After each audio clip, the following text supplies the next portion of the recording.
Shares of Finning International under pressure today after the company reported a miss on adjusted earnings per share in the second quarter.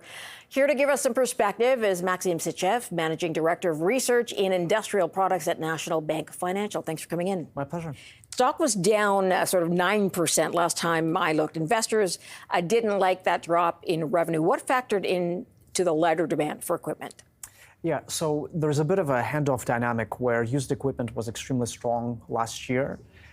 That declined fairly significantly year on year, and new equipment, despite the fact that backlog is up 6%, is still a bit of sort of a churning pattern. So by extension, when you kind of combine all of the buckets, which is kind of new, used, rentals, and product support, it basically means that top line was flat year on year.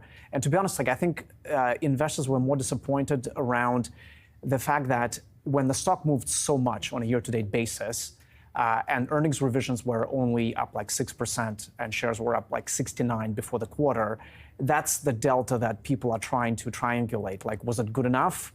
Because like there was really nothing wrong with the quarter per se. Like if the stock was flat, like I'm sure the stock would have flown, but because the stock was up a lot on a year-to-date basis, obviously it feels that investors lackluster. Exactly. Okay. So you mentioned the used equipment. It was down 43% year over year. That was a big drop. It stood out for me. Was there any reason for that? Yeah, so when you kind of go back to post-COVID, at some point there was a pinch point around new equipment, i.e. there was no availability of new. So basically the market shifted to used. And that's what kind of created the gigantic sort of step up in used. We saw the same sort of dynamic with RB Global, which is another company I cover. So that's what's creating a bit of a tough comp on the used side of things. I mean, it's not the bulk of the business, but nevertheless, that's that handoff dynamic which takes place every single time when there's a dislocation. And I mean, obviously, COVID was one of the bigger ones. Geographically, when you look at it, where were they doing well? Where were they doing not so well? Yeah, so again, sort of a tale of a number of countries because they're in Canada, LATAM, and the UK. I'll start with the UK, which is kind of the easiest one. I mean, that one is still a very sluggish market, and I think it looks like it's going to remain as such for the foreseeable future. LATAM is really Chile, and Chile, because of copper, still continues to do actually quite well, both in terms of mining and construction. And Argentina is actually rebounding quite nicely on the back of Milei initiatives. Okay. Canada is still a bit sluggish, so construction is still lackluster, and Finning is really exposed in Western Canada because Tormwood has a priority in Eastern Canada. And then oil sands, despite the fact that product support is rebounding slightly, like overall, I mean, oil sands now versus 10 years ago, like it's not the same bucket at all. I mean, like production growth is like 0.5%, kind of like in foreseeable future. At some point, this bucket was growing at like 5-10% per annum. So that's where, again, that tale of different cities is taking place at the moment with Finning.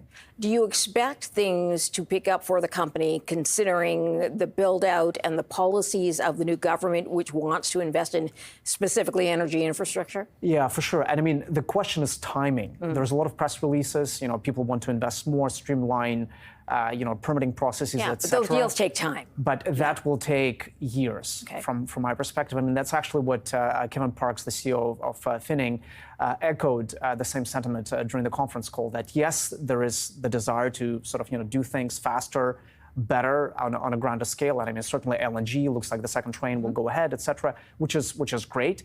At the same time, if you look at the WTI, like, I mean, it's not exactly at $90. I mean, it came down fairly significantly. Copper as well, at some point rallied a lot. Right now came down because, the tariffs that U.S. was trying to impose right now rolled back.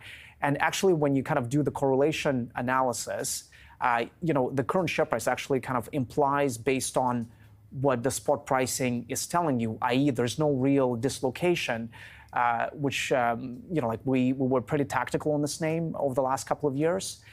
It just right now, it feels like it's more fairly priced more than anything else. Okay, so there's a bit of sluggishness that remains. Let's talk about their sell-off of Comtech and for refuel. Yeah. Was that a good move for them, and how's that going? Yeah, absolutely. I think at some point, the company is trying to figure out how to grow. And I mean, ultimately, there is multiple ways of doing it. Either you're doing it organically through M&A, et cetera. And it's all about return on invested capital. And I think internally, once there was a change in management, they looked at their portfolio and they realized that certain assets, it was better to be owned by somebody else. and right now really focusing on equipment, on power, which is actually a market which is growing rapidly for Finning. A third of their backlog is exposed right now indirectly to data center work, which is great.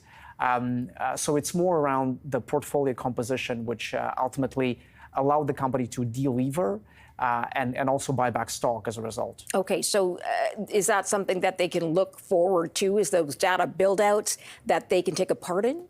I mean, they are doing it as we speak. Okay. So, that's the question that we're getting from investors. How much more can they take on? Exactly. But the reality is that revenue run rate is already in the revenues that the company's generating right now. So yes, the backlog is up 6%, but it does mean that revenue will quadruple by any stretch of imagination. So it's still a bit of a slow growth dynamic. And the other thing as well that investors have to recall, this name correlates to movements in WTI and copper. And as we have seen historically, like any type of idiosyncratic event can take place. And how do you view that sort of risk-reward skew? You really need to get two commodities right for the stock to work. And again, whenever there's a bit of a downdraft, the shares take a commensurate hit. Where are you landing on a price target for Finning?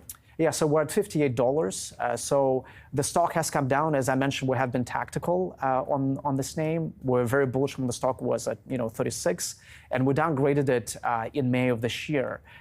We actually were the only ones to do it because again we felt that risk-reward skew was not particularly attractive.